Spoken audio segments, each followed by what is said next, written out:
Hey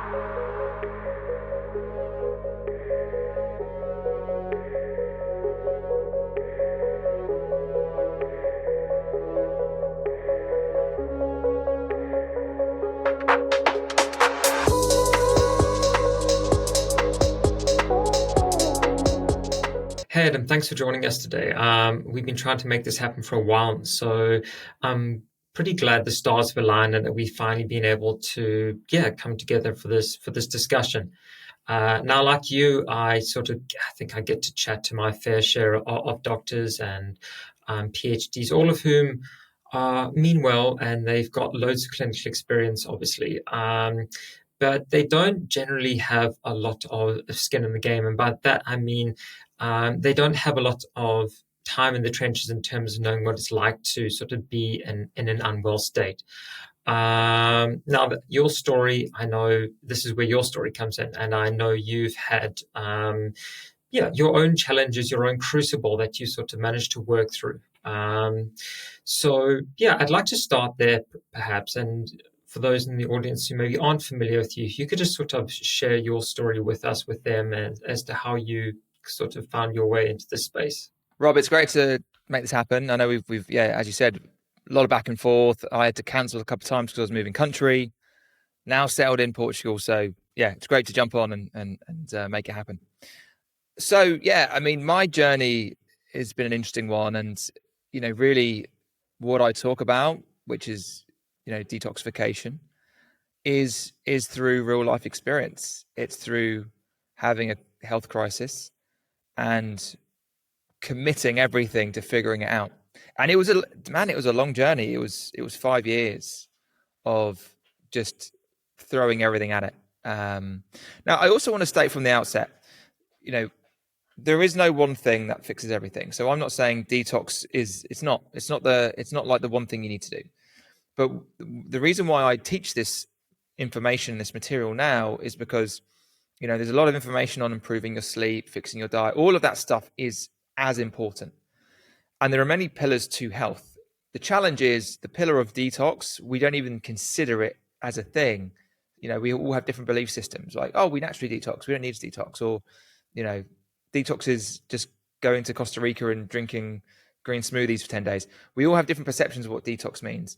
And really the reason why I focus on it is because that was, I was dialed in on everything. I'd learned from the ground up, optimizing sleep, circadian rhythm, diet, gut healing. I did everything. And I see improvements, but it was marginal. And when I discovered maybe it's not what I'm putting in, maybe it's what I need to remove out of the system that's accumulated really since the day, I arrived on this earth plane, right? So when I added that into the mix, everything opened up, everything expanded, symptoms started to disappear. And I was able to get myself back to a base point where I was like, right, I feel like I used to feel. And then I just kept on going with these principles. And really, the crazy thing is it kind of helps you reverse aging in a way. I feel better now at 40, fast approaching 41, than I did at 21, which is crazy to say. So detox is important. It's not the only thing, but I think we need to incorporate this into our lifestyles now because of just the sheer amount of toxicity we're exposed to today. And we're not wired or designed to be exposed to these man-made chemicals, toxicants. We're just not designed, these non-native EMFs, the amount of heavy metals in the environment. We're not designed to deal with that input. And that's what causes a lot of the issues downstream. So really, my story was 30 years old, got sick. When I connect the dots, I was sick a long time. I was probably sick in my early 20s. Digestion was never great, had kind of low grade anxiety, had this kind of melee of feeling negative a lot. But it all came crashing down at 30. And literally it completely disrupted my whole reality because I'd built a persona and a self-image around being really a bit of a party boy, right? Going out, having fun, chatty. And because of what happened to me, my testosterone tanked, my digestion was terrible, my anxiety went through the roof. I lost my identity alongside losing my health. So it was really difficult. And I had to figure out how to get it back. And actually, the funny thing is, you're so motivated to get your health back, and you think, I want to go back to what I was, but you never do. You just evolve into a different person, into a better version, I found. So that started the journey, and I went through every, like, functional medicine, biohacking. I mean, literally, I tried everything. And here's the thing: a lot of them have value, 100%. But it was when I all these different pillars that I optimized, when I really dialed in on detox, everything unlocked. So today, that's what I teach people, because it's like that is might be the missing part of what you're dealing with. And a lot of people who I normally work with have tried everything, and they're like, I'm out of solutions. And I'm like, have you tried a detox? And it's normally, yeah, I did this for a week. And I'm like, no, that's not how it works. It's a process. And I teach that and help people, get their health back and get back to what they want to do. Because ultimately, it's not about becoming like a health guru. It's about learning the skills to be healthy so you can go out and do what you want to do in your life. What mission are you here to do? That we've all got our own goals and passions. So it's about educating people. And then once they know the knowledge, they go out and do what they need to do. Yeah, no, that's an incredible sentiment. And I really sort of like the fact that you touched on that. There's sort of no sort of one approach that really sort of works for everyone all the time. I think people who are suffering sort of get caught up on social media, and there's always sort of, well, not always, but you often find that someone in the sort of the online space is always sort of talking about a specific sort of molecular pathway as being the root of all their issues all the time, whether it's mast cells or a leaky gut or what have you. And yeah, I think that stuff definitely has merit and it's part of the picture. But as you alluded to yourself, it has to be this sort of this all-encompassing approach, which is something I spoke to Alex Manos about last week, and something you two definitely share in common, is that you can't just sort of cherry pick your modality and expect it to necessarily sort of be that needle mover. I mean, obviously, for the odd person, we're all on this bell-shaped curve, of course. So there are always going to be outliers where that sort of first initial foray into healing is going to be that magic bullet. But I think for a lot of people, it does take some experimentation. And I do like the way you sort of come at this, which is something we'll be talking about shortly, I know. Adam, I'd like to sort of quickly sort of discuss the move to Portugal, though. This is something that sort of, yeah, it's definitely happening in the sort of in the wellness community a lot. There's sort of this desire to leave the UK, and I mean, the political side of it aside, which I'm sure we get into, but we won't. What sort of drove you to sort of really leave the UK? I mean, I know you were in London, and I suppose for the sort of the A-type entrepreneur such as yourself, maybe that could be seen as the sort of the place to be. But then you sort of all of a sudden packed your bags and across the channel you went. So So there's no it wasn't long and short. It was thought out. Like, ultimately, my wife and I, we've always had a vision of living somewhere sunny. That's always been in the back of our minds. And and there was a time when that just wasn't possible. Well, we were both working in corporate jobs, and and with anything, when you have a vision, you really tap into your imagination and you bring that non-physical into the physical. So we always had and I've been with my wife for over 10 years. So we always had this vision, but it wasn't, it was never the right time for it to be created. And really, we value our health, we value sun, we value, having a good work-life balance, or not even work-life balance, more just, balance in general in life. It's not all about just being at your desk. So it just kind of came together. We were able, my son is at a certain age where he's not in school. What I do as a business is going well, and it's just like, right, if we're going to do it, let's do it, and really align with our vision and our values. So we made it happen. It took about a year of planning, because there's all the legal side of things and visas and tax and all that. So, that you got to kind of study, right, what's the reality of making it happen. We own a house, And we were like, do you know what? Let's go and let's just see, and give it a year, see how we get on, and that was that. So we moved early March, and just settling in and just adapting to a new way of living, a new lifestyle, a new energy. Ultimately, if you think about the way the world works, if you work online, like I do, yes, you do need to be in certain locations at certain times, but most of the time you're at home anyway, right? You're just doing what you do. So it was like, it doesn't matter where my home is. So we were like, right, if we want to, live the life that we want to live, bring it into reality, we got to take action. So moving to a sunny country is something that's been on our roadmap for coming up to 10 years, and everything aligned, and we're like, right, let's just make it happen. We picked Portugal. It's same time zone as the UK. A lot of Brits already live here. You can get by speaking English. Funny enough, my wife speaks 5 languages. She's already picking up Portuguese already. But I can get by just speaking English. I will learn the language. And yeah, just got more access to sun, more access to sea. There's an expat community here, so people are more intrigued to want to get to know each other. What you said about the kind of political side in the UK, I think ultimately that wasn't a part of any part of the decision process. If I haven't watched the news in years. If you tap into that energy, it's very negative and like, oh, the UK is bad and everything's just like I feel that's just the narrative being pushed in the mainstream that then we end up just repeating. I don't address or acknowledge that. I think the UK is an amazing place to live. Plenty of opportunity there. We just decided, right, we want good weather was a primary force, and we're like, right, what can work within our current life stage, having a young family that worked for my business being I service a lot of UK clients, a lot of US, so it just all aligns, and we're like, right, let's make it happen, and we're absolutely loving it. Yeah, no, it's definitely something I could maybe see myself doing in the next couple of years as well. Like I was saying off air, I think um, I find the older I get, the sort of the more intolerant of darkness I become, which is strange. And I'm sure if I was to speak to someone like Jack Cruz, you could tell me why.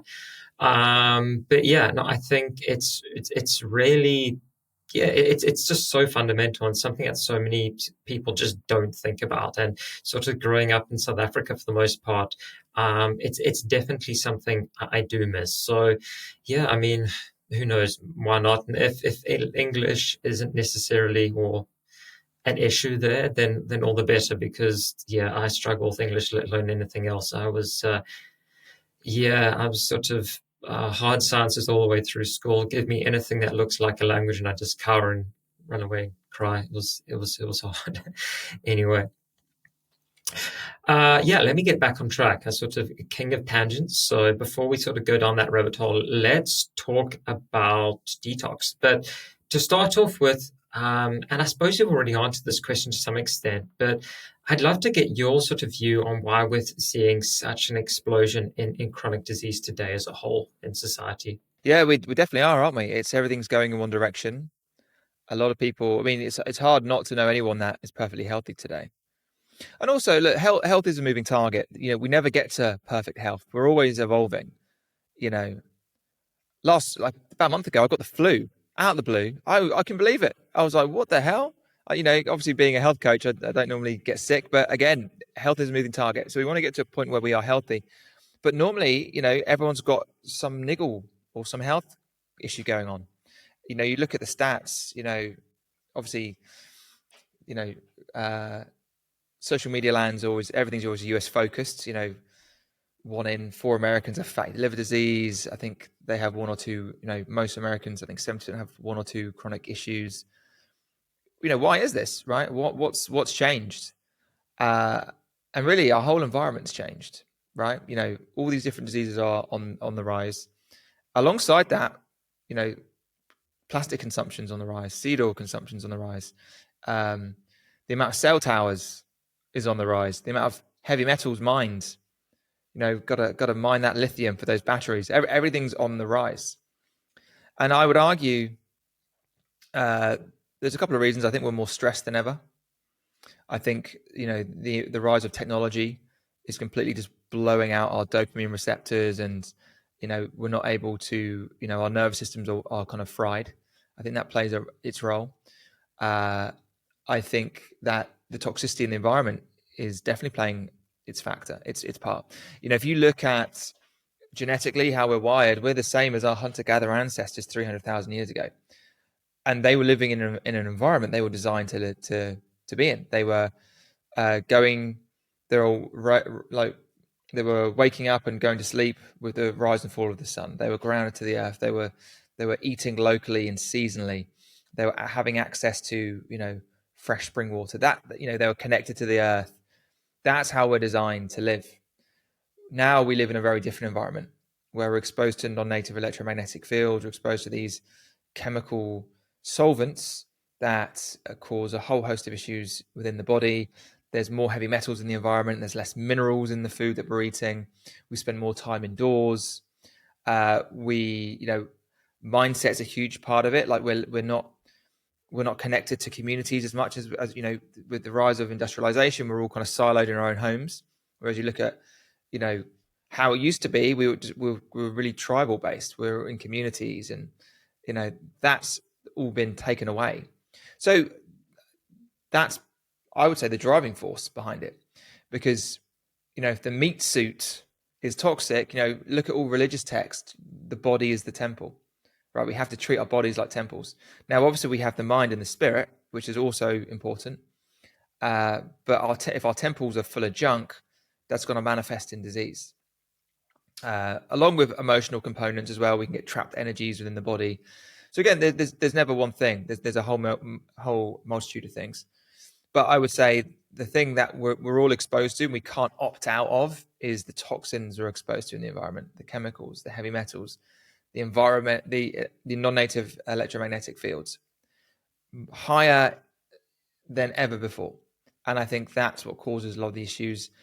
We basically, these toxins get stored in the body. They land in the blood, then they kind of store themselves in the fat tissue. These toxins are lipophilic, they're fat attracted. And then as they keep building up, they start to store themselves in organs like intrahepatic gallstones, mucoid plaque, kidney stones. And that stops the body functioning correctly and doing what it needs to do, and has loads of downstream effects. You were talking about earlier how we look at kind of particular siloed things like methylation or this, that. And I definitely lived that life for a long time. And I actually had severe anxiety issues. I couldn't drive down a motorway without kind of flipping out. And if I had people in the car, I just couldn't handle it. And I've never had a crash, and I love driving. I still love driving. And then I discovered maybe I'm not methylating. And I found some methylation supplements and I started taking them. And all of a sudden, that anxiety went away. And I was like, that was it. It was methylation. I'm not methylating, which was true. I wasn't methylating, but I wasn't deficient in methylation pills. My liver wasn't functioning, and that natural process of methylation wasn't able to, and then again, it's not just one thing, there's many things. So the methylation pills, supplements was like a band-aid, but it wasn't until I actually went back to the root cause of a body congested and full of crap. And once I removed the congestion and the crap, then the body could do what it was designed to do. So I went back to methylating correctly, along with loads of other different processes within the body. And then I didn't need the pills anymore. So, we're kind of conditioned to silo ourselves into, you hear a podcast, it's methylation, or it's you need hydrogen water, or you cannot be healthy. I mean, all of these things are great, but you're not deficient in them. You're deficient in vitality because you're full of crap, right? So all of these things, they're great to kind of learn about. Magnesium is another one, right? That is like, it's just all magnesium. Magnesium is really important.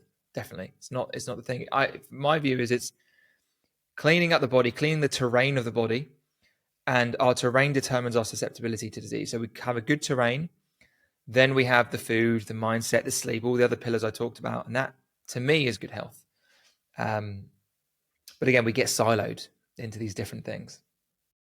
Yeah, no, those are excellent points, and I think well, as long as Gary Brecker doesn't listen to this podcast, we sure will be good, because I mean, he loves talking about his methylation and hydrogen water, doesn't he? He loves it. And He listen, absolutely loves it. I think Gary's great. I've met him once or twice, And he's driving a message. He's ultimately, I want people to know about hydrogen and methylation because then it gets them thinking. I think I'm just a step beyond that, where it's like this through my path and my journey, it was actually they're great, but are they solving the problem? I would argue they're not. I think solving the problem is removing the toxins, and along with all the other things, eating well, getting light, community. I don't think so. In general, I don't think problems are solved by just popping pills. That's what I've realized. I think it's that's part of it, but it's a multifaceted approach.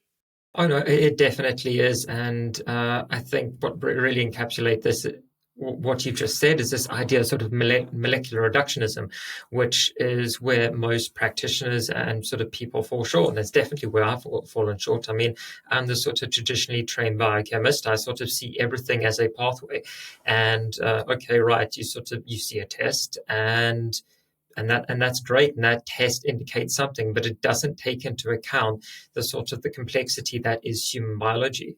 And I think when you take that approach, it can work, it really can, but it's just so involved, and you've just got to take so much into account. Whereas if you sort of just take your foot off the pedal to an extent and just sort of look at it as the body as a more holistic unit, and try and solve the problem as a whole instead of trying to solve each part, which is, and correct me if I'm wrong, which is, I think that the approach that you take, you can then start to see the needle really move, opposed to sort of just spinning your feet trying to sort of just, reduce one or fix one problem at a time. That just so often doesn't really work. What I realized was um, zoom out, bird's eye view, and really the focus is on restoring overall balance to the body.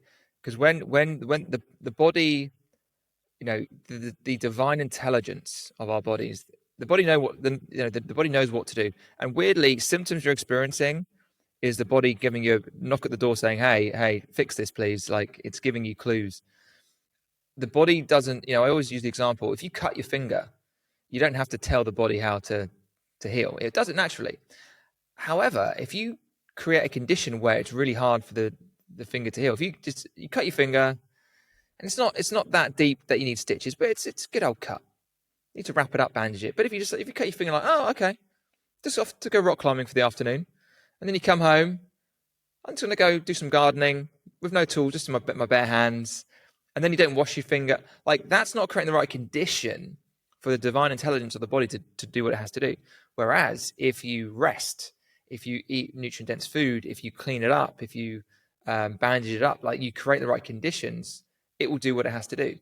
Like with our overall health, if we create the right conditions, bird's eye view, right, get our mindset right, our sleep good, access to light, detox the body so the liver can function correctly, the colon is regular bowel movements, everything is working as it should, the body knows what to do. We don't have to instruct. Detox doesn't do anything. It just removes the blockers so the body can do what it's naturally designed to do. So on my journey, I decided to just zoom out because we can get into the minute, and I did that as well. I remember when I had low testosterone 10 years ago, and I was looking at, I did a Dutch panel where you wee in over 24 hours. And I was looking at okay, right, low testosterone, high estrogen. Okay, that makes sense. And then estrogen gets broken down into E1, E2, E3. And then I had kind of average E1, average E2, sky high E3. And I'm like, try Googling how to lower E3. I mean, it's a task. And I was focused on, right, what do I need to lower that thing? But then I realized if I just zoom out and just restore the body's overall balance, the E3 is high for the E3 was high for a reason. That it was trying to balance things out for a reason. So when I decided to go really kind of bird's eye view and just focus on bringing overall balance back to the body, then all of that stuff just corrected itself. So that's just been my journey. I'm not saying it's the only way. Everyone has their method. Every health coach, detox coach, quantum coach, everyone's got their kind of methodology on how they view health. This is just mine. This is what's worked for me. This is what I take people through. There's no right or wrong way, because actually some people do need the minuta. Right? That says how their brain works. So there's never one way. As I said, there's no one way with health. There's no one way of approaching healing either. Yeah, no, I agree with that. I think it's definitely, yeah, there really are many ways to skin the cat, but ultimately it comes down to trying to find that homeostasis that the body naturally wants. I think no, well, I think you should possibly get Dr. Eric Belcarbage on your podcast at some point. I don't know if you're familiar with him, but he talks about this idea of adaptive physiology, that the body goes into an adaptive state when there's something wrong, when we're in this sort of allostatic state, and that physiology isn't broken. It's just responding to the environment around it, which I know, I suppose, essentially speaks to what a lot of you, to excuse me, which speaks to a lot of what you discuss in your content as well. So no, so I don't know that character, but I'll definitely send me his details and I'll check him out. Uh, yeah, it's ultimately to bringing balance back, right? So it's good to look at the minutia, but actually the body wants to be in balance. The body wants to get back to homeostasis. You think about the hunter-gatherer cavemen. They were in homeostasis. They were living how they were designed to live, living off the land, living in season, dialed into their circadian rhythm, in community. That was bringing back balance. It's not all balance is multifaceted. It's what we're eating. It's how clean the body is. It's how connected we feel to our community. The balance is multifaceted, and ultimately we get back to balance. Body knows how to function. Yeah, definitely. We're definitely on the same wavelength there. Adam, we've sort of skirted around this idea of functional medicine for a while now. Now, I know, yeah, as you've alluded to, you went through your own journey with functional medicine. And correct me if I'm wrong, but I know you're maybe not the biggest fan of the model such that it is. I think, again, it has its place, and we've discussed that.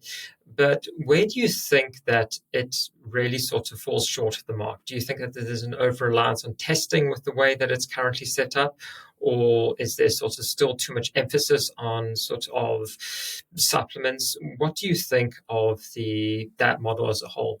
Listen, every modality has its place, and functional medicine like keto is a tool. All of these things are tools, and actually, testing has its place as well. I'm not anti-testing. I spent thousands on tests. Um, just where I got to is there's a lot we can do before we even look at the tests. So if I take someone through the process and we're improving things, and we're not, there's a couple of things that are, we need to wrap up. I would say maybe it's worth doing some testing just to see where we are. So testing 100% has its place. I think the challenge with the functional medicine model is it's testing from the straight out the gate, and then it's the supplements are the new form of medication. But again, every functional medicine doctor is different. If there's a functional medicine doctor that's looking at your external environment, understands the importance of mitigating toxins, looks at water quality, all of these, looks at your electromagnetic field exposure. That's brilliant, and there are some functional medicine doctors that incorporate those things. But just running labs, not looking at those other areas, and then just prescribing supplements only gets you so far. Is what I would say probably is my kind of lack of alignment with that model. But again, I would say most functional medicine doctors at this point understand toxicity is something that needs to be looked at, and they incorporate that into their own methodologies, right? I literally lived a life of taking 20 supplements a day for years, and I'd research every single one.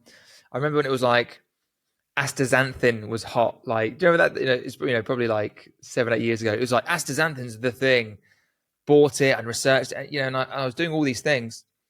And again, they all have their place. But if you're the analogy I use, if you want to kind of reconstruct your garden and you want to bring in nice new flowers, if your garden's full of crap and like there's a random wheelbarrow and random mess and junk, and you're trying to plant these nice flowers on top, it's not going to do anything. Whereas if you clear out the junk, you lay some good soil, then you bring in the nice flowers, everything grows.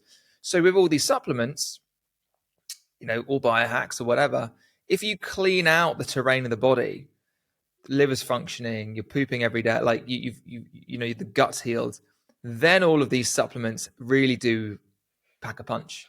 Because a lot of it, if you're taking supplements and your liver's congested and you're not even going to really, and your gut's broken and inflamed, it's hard for you to even assimilate that nutrition.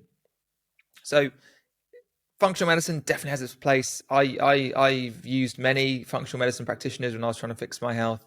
I learned a little bit from every single one of them. I'm friends with many of them. Um, it's a playbook. Everything, like, when I talk about health in general, a lot of it is around belief systems. What do we believe in? So there'll be some people that listen to me today and think I'm full of BS, right? People who come from the belief system of just going to your doctor, your GP, what I have to say is too much. Like, they'll be like, no, this guy's just out there, right? Because normally the transition is you go from that to functional and biohacking, and you kind of go on a journey, which is what I went on. It's all different. Each different kind of healing modality has its own playbook. So going to an allopathic doctor has a playbook. Functional medicine has a playbook. Even a breatharian has a play. There are people that just think you can live, just breathing in and taking the sun, and weirdly, some of them do, and I don't understand it, so I can't comment on it. But everyone has their playbook. So you go to China, to a small village, they'll have Chinese traditional medicine.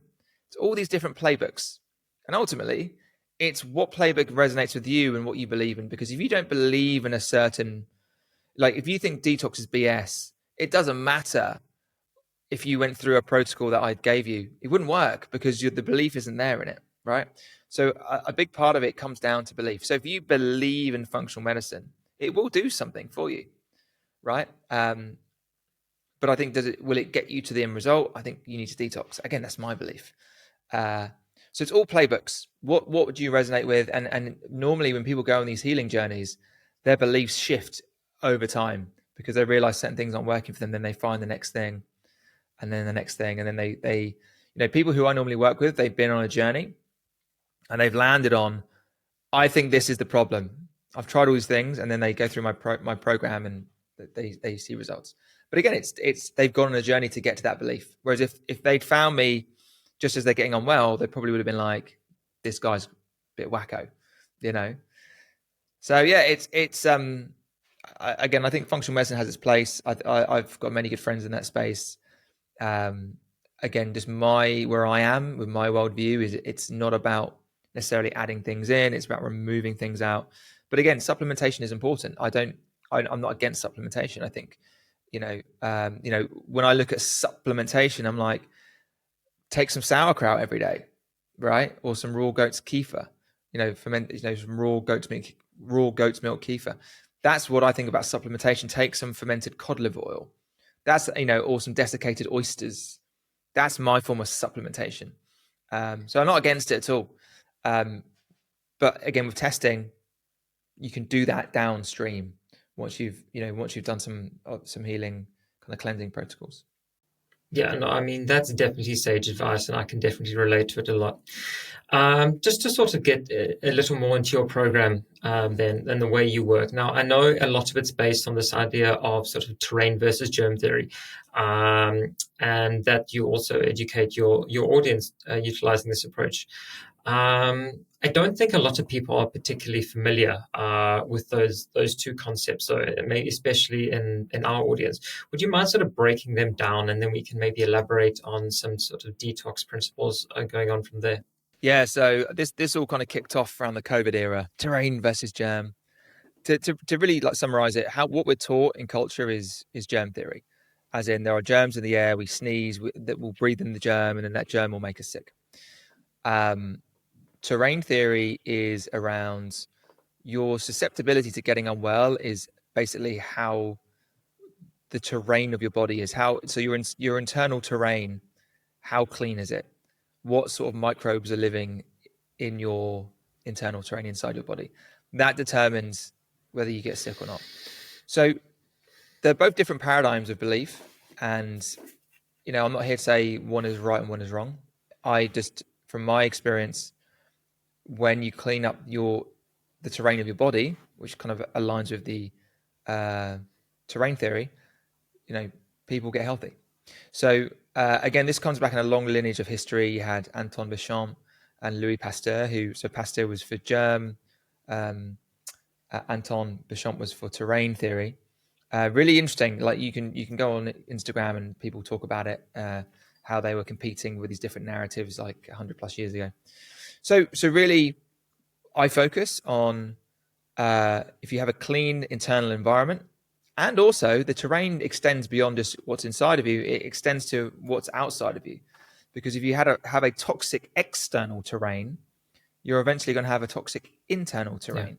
So if you're living in crap and drowning in EMFs and eating crap food and breathing in toxic air and in a stressful environment, and that's a toxic external terrain. So we have to look to clean that up as well, and that's really the first step that I take people through is clean up your external terrain, because if you're living in crap, you're going to become crap. Essentially, is the gist of it. So really, it's about terrain theory. What I follow is just cleaning house. We can go down the rabbit hole of all these different theories on how we get sick. I'm not a super expert in that. There's many people that can discuss those sorts of things. But ultimately, if you're clean and healthy and you have balance in everything, and balance in your terrain and how you feel, community, your sleep, everything works. Having balance in your external environment, not being exposed. Because again, if you're exposed to non-native EMFs, that's not balance, because we're not designed to be exposed to those things. So mitigating those. Are you breathing in good air? Are you eating a variety of good food? Are you seeding your gut with good bacteria? That's creating a good internal terrain. So that's the approach that I take. And again, my approach, honestly, is nothing new. It's if you look at how cultures and communities lived, they would all have some type of fermented food. They would all actually eat some type of dirt, right? Which, Yeah. whether it was from the actual produce they pulled out the grounds. If you look at the work of Weston A. Price, he documented that Aboriginal people would have these satchels and inside them was clay water, and they dunk the food in the clay water. If you look in nature, animals, elephants will go to their favorite clay watering hole, and that you think them rolling around in the clay is just them having fun. No, it's wired into them, because when a woman puts on a clay mask, it's drawing toxins out. So these animals knew instinctively to be exposed to clay and to bind to these toxins. So what I teach is nothing new in that respect. I'm just, again, trying to bring the body back to balance and trying to create or to manufacture an environment that mimics how we used to live, right? So having EMF protection, I'm mimicking 200 years ago when we had, we have to go longer than 200 years ago, a couple of hundred years ago when we had no electricity, talking about, having binders. I'm trying to mimic having a clean internal terrain where we didn't have all these stored toxins in the body. So it's kind of nothing new. It's just, creating strategies that create how we used to live. You've sort of picked up on sort of Wi-Fi a few times there. I think of all the potential triggers from an environmental sort of toxin standpoint that we could talk about, and there are many of them. Obviously, your PFASs, your endocrine disruptors, your molds, etc. I think people can identify those, but Wi-Fi really triggers a lot of people, and EMFs and non-native EMFs. And I think just to sort of elaborate there for the audience, obviously your Wi-Fi is your mobile sort of cellular communications network, and then you have a lot of other non-native EMFs like dirty electricity. Why do you think, A, that people are sort of so triggered by this, and B, do you really find that it moves the needle in a lot of your clients, reducing the EMF exposure in their lives? Yeah. There's a really good book called The Invisible Rainbow by Arthur Firstenberg. It's a really good book. It's a great book because it's just such it reads so well, full of stories, full of loads of facts. So, the main toxins in the environment are chemicals. There's many. You talked about PFAS, phthalates, BPAs, VOCs, heavy metals, lead, mercury, cadmium, thallium. Then the the new kid on the block is non-native EMFs, which come from, as you said, Wi-Fi routers, smart devices, smartwatches, phones, etc. Now, I think there's a lot of awareness around chemicals, especially, right? Then I'd say there's some awareness around heavy metal toxicity. The challenge with EMFs or non-native EMFs is because they're so ubiquitous within culture. Everyone uses technology every single day. And it shocks me how many people, when I go to these health events, health influencers that don't still carry their phones in their pockets. It just baffles me. So it's pervasive within our environment. And I think a lot of issues are personified due to the exposure to these frequencies. You know, if you read the book Invisible Rainbow, it talked about diabetes didn't exist until the introduction of electricity. It didn't exist, wasn't a thing. And then with the rise of electricity, that has a connection with diabetes. I was like, that's crazy. Now, obviously, we think it's just about eating crap food, but again, we don't realize how having exposure to these electromagnetic fields puts a coating on everything, influences how the body operates. So it is a big thing, and I think it's because in culture, everyone has a phone, everyone's connected to technology. We don't consider it as, something that can maybe be the main driver. Some people have electromagnetic sensitivity. Now, that's normally because they're heavy metal toxic, and obviously it kind of stimulates. Acts as a conduit. Exactly. But it impacts everyone. It impacts anything living. It impacts bees, the birds, trees. It impacts everything. We are all electromagnetic beings. So I think really it's the awareness is because it's I think human nature, if everyone's doing it, it must be like, we're just wired that way. We're wired for safety. Like, what is the herd doing? And I think there's not enough information out there. There's a really good guy, a good friend of mine, Nicholas Penault, the EMF guy. You should have him on the show. He really drives it home. And when you really dive into it, it's scary how much these things impact our health. But again, everyone's doing it. Everyone's connected. Everyone looks fine. But actually, when you disconnect and you go out into nature and you're not in front of your phone, you'll feel it. The other thing as well, just to talk about devices that, again, we don't get enough light shone on it. And it's no pun intended for my response, but it's blue light. Blue light toxicity. People kind of think, oh, blue light and EMFs are one thing. No, they're two separate toxins.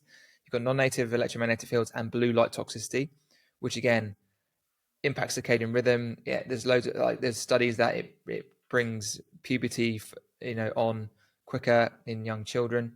Blue light toxicity is really bad in terms of our circadian rhythm and impacting our hormones process. So that's another area that we could jump into. But in general, there's not enough awareness on it. I think it's something that impacts everyone. And actually, if you really dialed in your EMF hygiene, you would see the needle move more than you believe it could.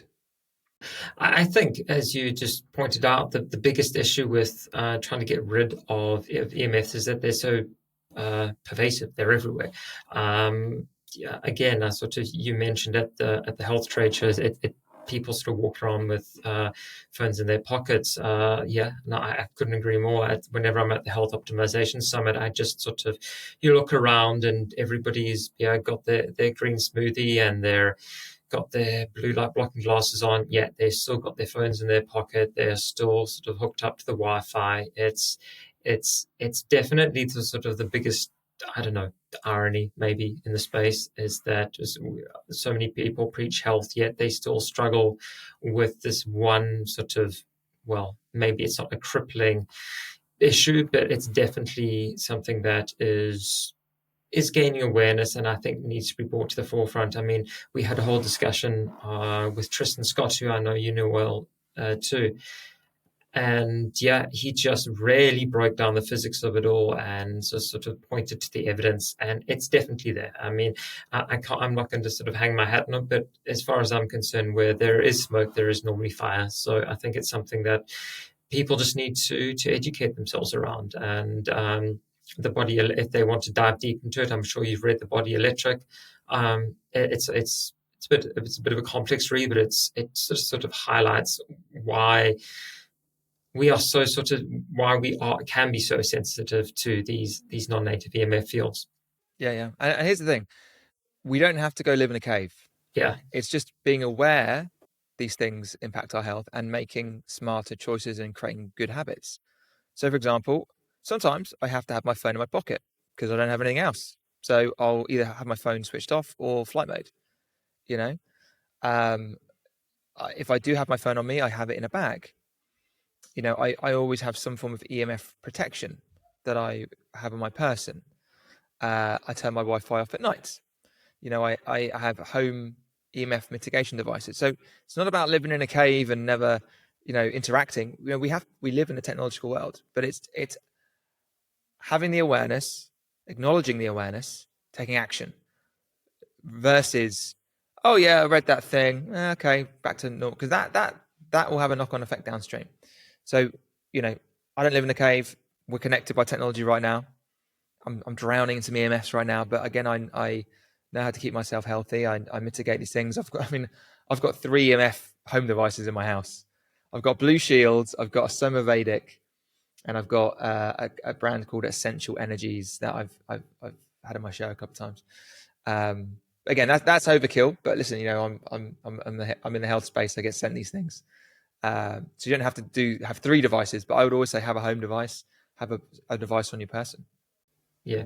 No, I'm still not entirely convinced by them. Again, maybe it's just the academic in me, but yeah, I just can't sort of see how they really are blocking EMFs effectively.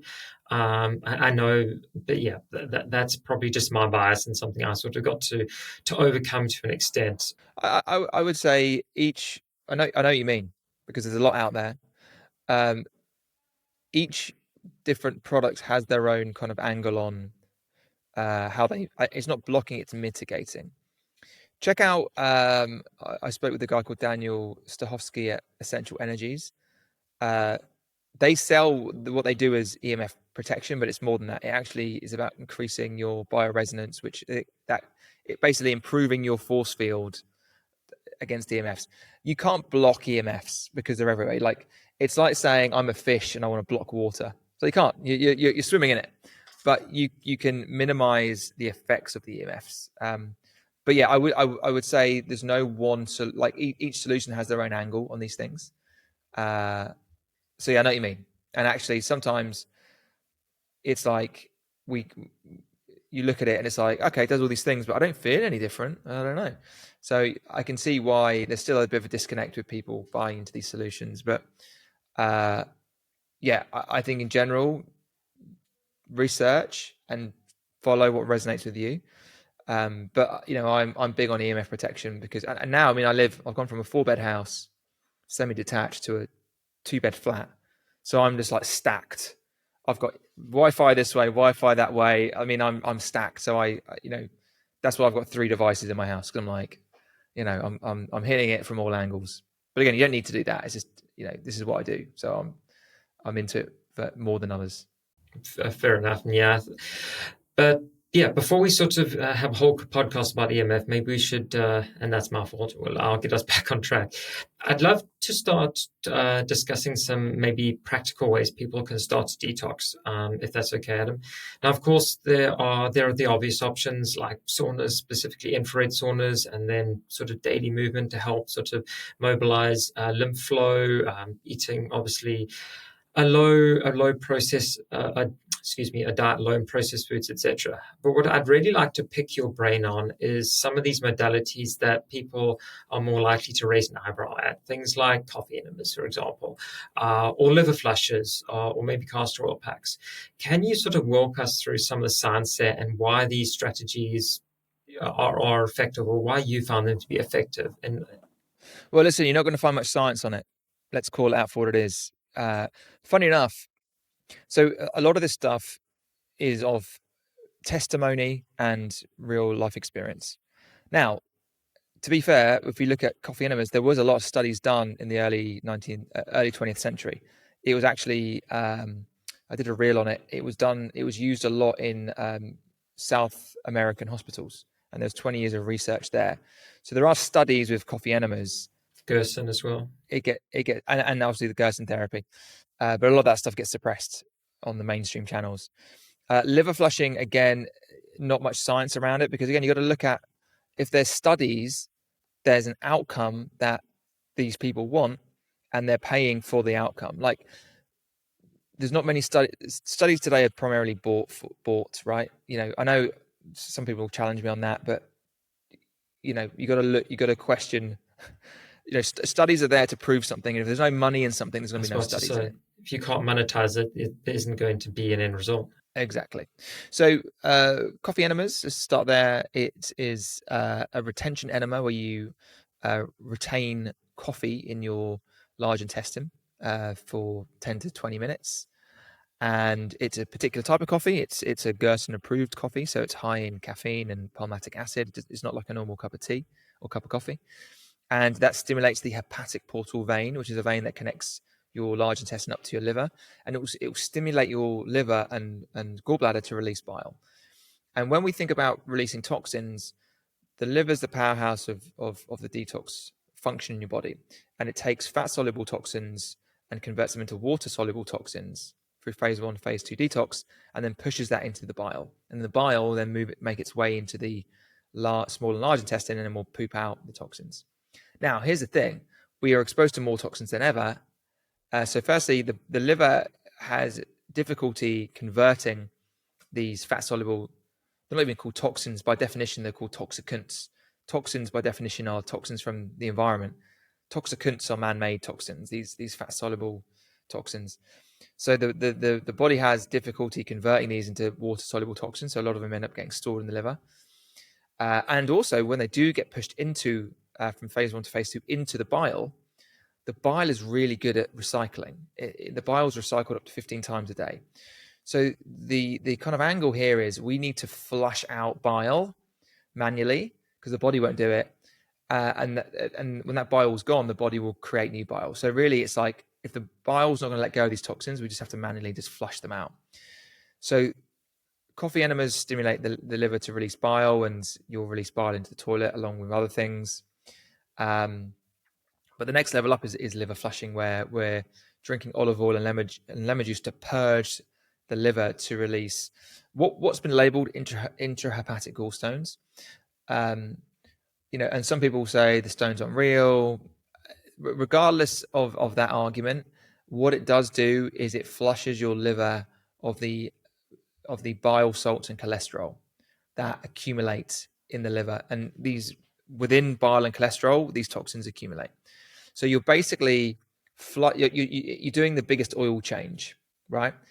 And people, when they first start doing a kind of liver detox journey, they say the bile that they eventually release on the toilet, it smells toxic, it burns, it is like chemical smelling.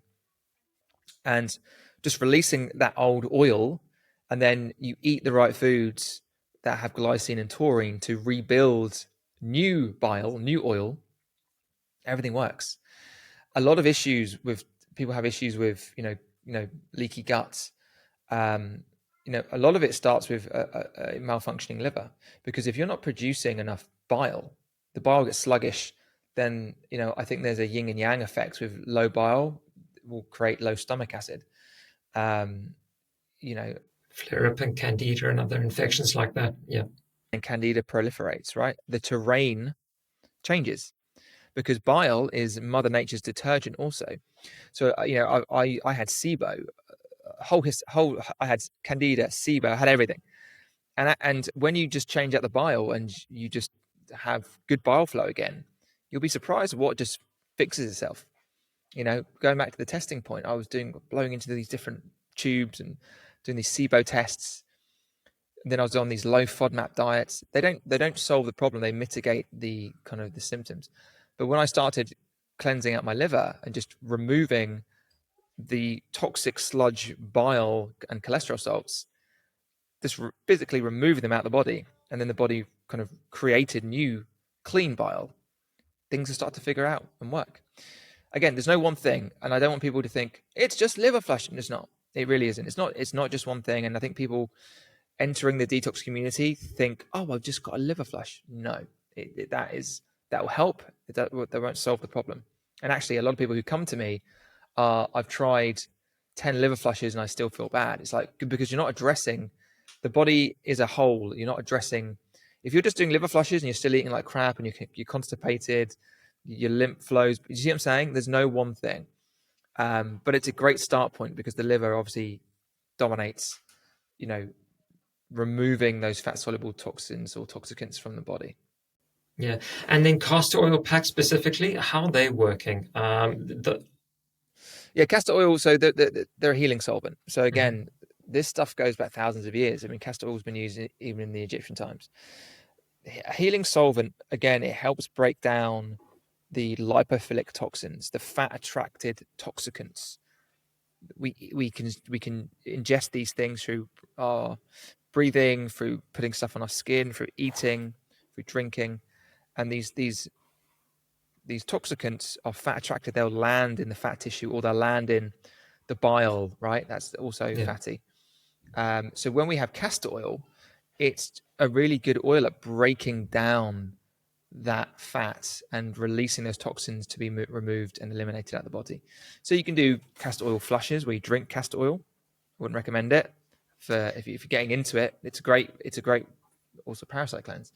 But castor oil packs placed on the liver just help break down that lipophilic toxins and help.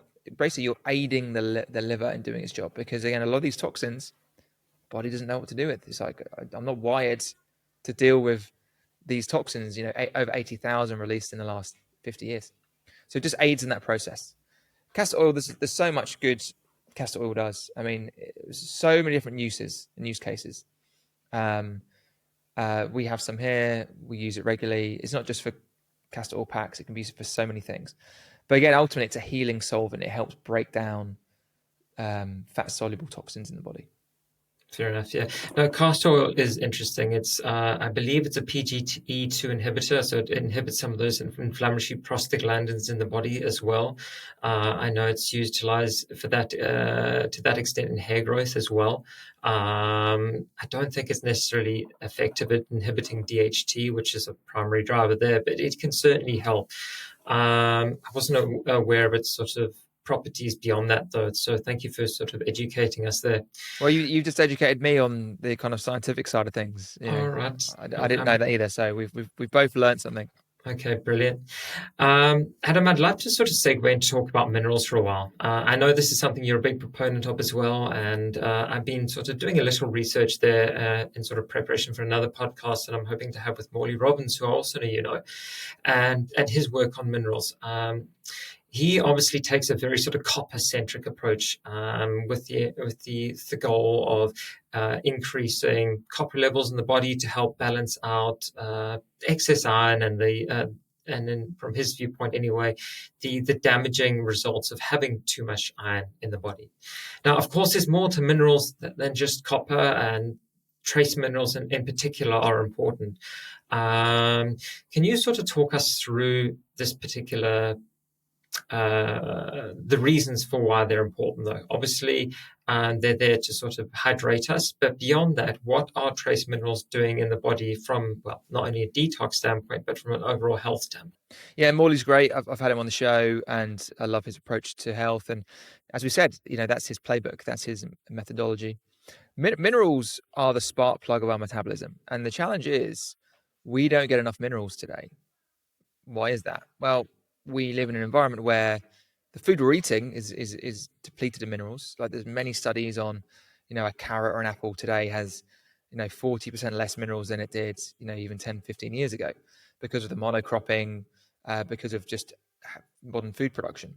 So we need minerals to function. There's not enough minerals in the environment. The flip side of that, there's a lot of heavy metals in the environment. You know, one of the biggest sources of heavy metals is in the air we breathe. We breathe in over 11,000 liters of air a day, and the biggest exposure is from the wearing of tires. And you know, tires are made from petroleum. You know, all comes back to heavy metals that we mine. That goes up into the environment, and we breathe in those heavy metals. So now, heavy metals and minerals, they kind of compete for space within the cell receptor. So as we're getting less minerals in our diets and we're getting more heavy metals, we naturally become heavy metal toxic, and and actually heavy metals will act in the absence of minerals. So for example, if you're lacking zinc, cadmium will do a function. Bind to the same receptor. Exactly. So minerals are really important. We don't get enough of them. And actually, just adding in more minerals into your diet, you can see huge changes in how you feel. Again, there's no one thing. But again, a lot of people are mineral deficient. I've got a friend who I was saying to him, you need to have more minerals. And he intuitively just had a spoonful of unrefined sea salt before his weekly football match on a Saturday. And he said his energy went through the roof. He took like a teaspoon of salt and literally had amazing energy and was just like, I think he got man of the match. And he couldn't believe it. And I said, well, you're obviously, your body was craving certain minerals. A lot of us are mineral deficient and heavy metal toxic, and it just gave you the energy that your body needed. So we all need minerals. We all lack minerals. And again, it's not a difficult thing to get minerals in the right amounts, but we have to really have a focus on it. Adding in trace minerals, unrefined sea salts, having more meat stocks and bone broths, having, you can have baths with minerals in. You can have bentonite clays or Epsom salts or sea minerals. There's many ways to get enough minerals in the body. Now, am I of the proponent of looking at we need X amount of minerals in certain ratios? That's not my playbook. My playbook is flood the body with minerals, and the body will intuitively figure out what it needs and what it doesn't need over time. That's my approach. Now, obviously, there are things like magnesium that are always good to supplement on the side. Macro Because, minerals, yeah. yeah, macro minerals, electrolytes, depending on our lifestyle. But yeah, trace minerals, adding in more salts, electrolytes if you feel you need them, really important. Because again, we're just getting in what we should be getting in naturally through the diet. So we're not doing anything new. The body's not deficient in like mineral supplements. The body's deficient in the adequate amount of minerals that it's designed to have based off living locally, living in season and living off the land, which we don't do anymore. So again, it's that mimicking of how we're designed to live.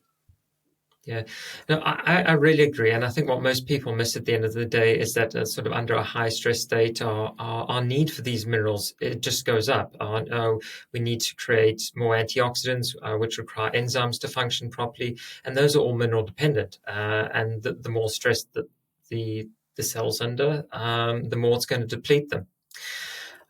Okay, Adam. So whenever I interview someone, I try and listen to at least a few podcasts that they've done recently. Obviously, that provides me just with the framework, the resources, etc., to sort of ask these sorts of questions. But it also provides me with an opportunity to at least try and think of something new to ask them, so that it's not just the same thing on repeat. Now, correct me if I'm wrong, but I don't think you get asked the food diet question that often, which is something I must admit has left me a little intrigued for a while now. Now, I know you've talked about certain diets, things like the low FODMAP diet, and how they haven't necessarily helped you at that time and space. However, when sort of someone's working through your program specifically, how do you address the food side of it? Obviously, if there's something like an IBS or SIBO, or where there's a lot of inflammation and a lot of excessive immune system activation going on, how do you counsel those sorts of people when they are just reacting to everything? Yeah, a lot of people have gut issues today, very reactive guts, and normally the gut's the first thing to go, and it's normally the first thing you've got to fix. So, firstly, there's no one diet that fits everyone. There's no one size fits all. I know as we've gone, if you've been in the health space a long time, there was the keto era, the carnivore era, and then you've got the diehards, kind of plant-based people. Antioxidants, etc. Yeah. Yeah, whatever works for the individual works for the individual, because there's also belief systems wrapped around that. Now, when someone goes through a detox program, I normally get them on a gut healing protocol. Now, again, everyone's different, because if you've got mast cell activation, it's a different approach. So that, again, there's normally principles that I live by, not protocols when it comes to healing the gut. However, if someone is going through a detoxification program with me, it's normally the kind of principles I follow are principles of the GAPS diet. Moving on into kind of Western A price principles. So really eating seasonally, locally, traditionally, making your food, eating meat stocks and fermented foods. Again, there's no one size fits all because some people can't handle fermented foods and Yeah, too much histamine. Yeah. histamine. So, but essentially teaching people to cook and eat food they make.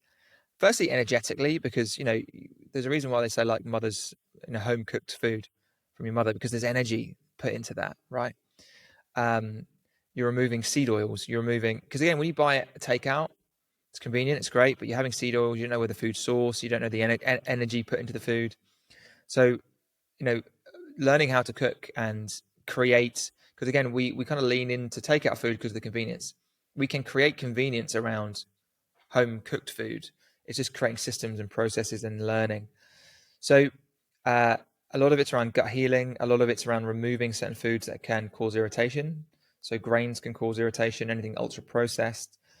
Again, there's not a one size fits all, because some people might be fine. If someone's gut's good and they're all about eating sourdough breads, which is a bread prepared correctly, then that's fine.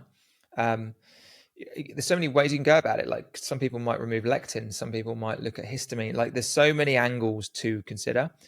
There is no one size fits all. It's about working with the individual. But there are some general principles. Just eat home cooked food. Some people refuse to eat animal foods. Again, that it kind of limits us in a way. But again, you have to respect someone's belief around that. So really, I go off principles. I also think when you eat is as important as what you eat. So around the whole circadian rhythm and quantum kind of realm, a lot of people fall short. I spoke to a new client and she's like so dialed in. She's like, I eat twice a day. I eat at 12 o'clock and then at 6 o'clock. I'm like, you're not having breakfast? And she's like, no.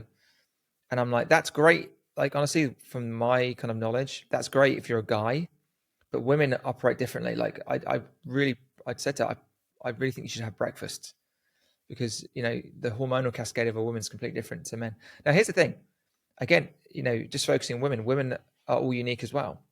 But again, if someone's coming to me and they're sick and they think they've dialed in something, I'm like, well, we've got to look at what you're doing and test around. So again, some people need breakfast, some people don't. It's everything. There's no, as I said, there's no one size fits all. There's principles on how we do things.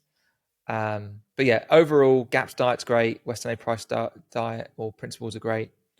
And then also just how you eat, how you consume food. I talk about saying grace.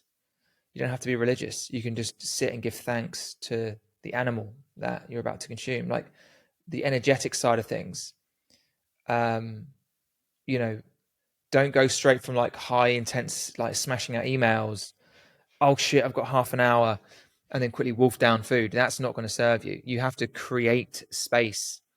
Give yourself a full hour to then just switch down. Maybe you might have to do a quick breath work, box breathing just to calm down, get into a good state to eat. I've learned this. I've gone from like, kind of optimizing. I've got 30 minutes, quickly wolf it down, get back. It's not good. It doesn't serve you. And it took me a while to figure it out. Creating space to calm down, to center, to eat. So again, why did traditionally we say grace? Why did we all connect and sit and eat together? It wasn't because it was like, oh, that's all we do. It was designed because through trial and error, generation on generation, that's what worked and that's what promoted health. It's not like, oh yeah, that's what they used to do, sit and eat as a family and say, no, there's a reason why traditions stuck around, because it actually had benefit. So I teach things like that as well, which again, some people sometimes find challenging because they just want to kind of, they've got that kind of like crush it mindset. And I'm like, no, you got to slow it down. Yeah. No, I sort of love the fact that you just sort of bring it back that you bring it all back to basics again, and that we really shouldn't try and reinvent the wheel and just sort of look to what's worked in the past instead of trying to find new solutions to old problems, with the exception maybe of the toxic side of things, the toxic burden side of things. Adam, you've been an amazing guest. Thank you very much. Before I let you go, I would just like to sort of run you through a few rapid fire questions, if that's okay. Let's do it, man. So, to start off with, what are herxiemer reactions and how can they be managed during a detoxification process? Herxheimer reactions is where you get a bottleneck of toxins that you basically lift toxins back in circulation. There's a bottleneck, they can't get out, and they start to recirculate around the body. If that happens, stop detoxing, focus on ramping up binders to mop up those toxins, and wait until you feel normal again, because you've basically pushed it too much. You've gone past your edge. So take a learning that you've hit your wall and know where your wall is. You never want to. It's not a badge of honor here. Don't be always going for herxheimer reactions, because it's not great. So it's just where you've had too much coming out at one time.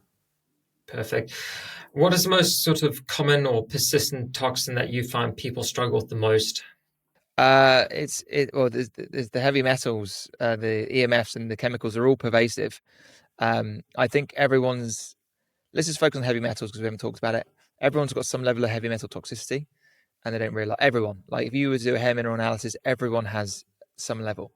So again, it's about ramping up on minerals. It's about, I haven't talked about sauna. Sauna is great for removing heavy metals. Creating a lifestyle where we can't run from these exposures. It's just about doing the right choices each day to make sure we're lowering the amount and giving our body what it needs to keep them out. So if we're flooding the body with minerals, it will displace the metals. So I'd say heavy metals is something I haven't touched upon, but everyone's got some overexposure to some degree. Yeah, definitely. Just on the sauna thing quickly, do you find that people who are in a very sort of highly sort of inflamed state generally struggle with sauna from a histamine standpoint? Do you find that they sort of get triggered initially? Or is it? It all depends. Everyone's different. Like I think infrared saunas are great. Some people do better with traditional saunas. There's no one size fits all. Like if some people are sensitive to saunas, then I say you're not ready, and let's work on building the foundations and then revisit. So I've had people who couldn't sweat. Like I'm in the sauna, I can't sweat. The body doesn't feel safe. So it's like, cool. We now know that's not working right now. Let's go back. Let's work on some things and reintroduce it. So it's never like, oh, I can't do some certain things. It's just like, okay, the body's not ready. It's like some people have to remove certain foods because they're now reactive to certain foods. I'm like, cool. We'll come back to that, because once we do a lot of the groundwork, heal the gut, fix the liver, you'll probably be able to eat those foods. So there's never like, oh, saunas don't work for me. If they're sensitive in the moment, it's on a case-by-case basis. Maybe we need to park that for now and come back to it later. Yeah, definitely. I couldn't agree more. Okay, and the final one, which sort of links up to what we just discussed. So obviously, sauna is used a lot, but what do you think of cold and cold therapy? Do you find it effective? Yeah, listen, all of these things have value, right? But I'm not going to say cold therapy is going to solve all your problems, right? I think it's. I mean, listen, I'm part of a Wednesday swim club here. We go dipping in the sea. The sea's freezing. I love it. I feel good. It definitely has some benefits, especially in the sea, because I'm getting minerals and there's that hormetic effect. So it's good. Is it? Don't look at all these biohacks to solve your issues. I don't think anything in isolation does. Like detox doesn't solve all your issues, right? We talked about all the other encompassing areas. So it's great. I love it. I think if you're sick, normally when you're sick, you've got a really dysregulated nervous system, and I don't think you should do it then, because it'll just more stress, and it'll just when I remember when I didn't know I was sick, but I was kind of fast approaching it, and I would never like going in the sea. Like I was on holiday with my friends, because I'd dip my toe in the sea and I'd have this shooting pain at my body because my nervous system was just completely out of whack. Whereas now it's not. So I'll jump in and love it now. So it's not for people who have a dysregulated nervous system. But again, once you fixed the underlying issues, it's a great way to be healthy and to have that hormetic effect on the body. Yeah. No, again, I agree completely. I think people try and do too much too quickly, and cold is an example of that. If your nervous system is dysregulated and you've got some sort of adrenal dysfunction, then potentially colds is the last thing that you need, because it's just going to further exacerbate those issues. Mm-hmm. Adam, you've been amazing. I know you've got your program, the Detox Blueprint, which I will link to in the show notes. But if people do want to connect with you, where can they find you? Yeah, Rob, this has been great, good, man. I've really good guy. enjoyed the conversation.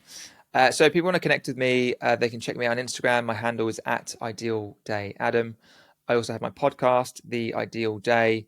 They're my two main windows to the world. I have a YouTube channel that I'm graciously growing over time. So there's a bit of content there as well.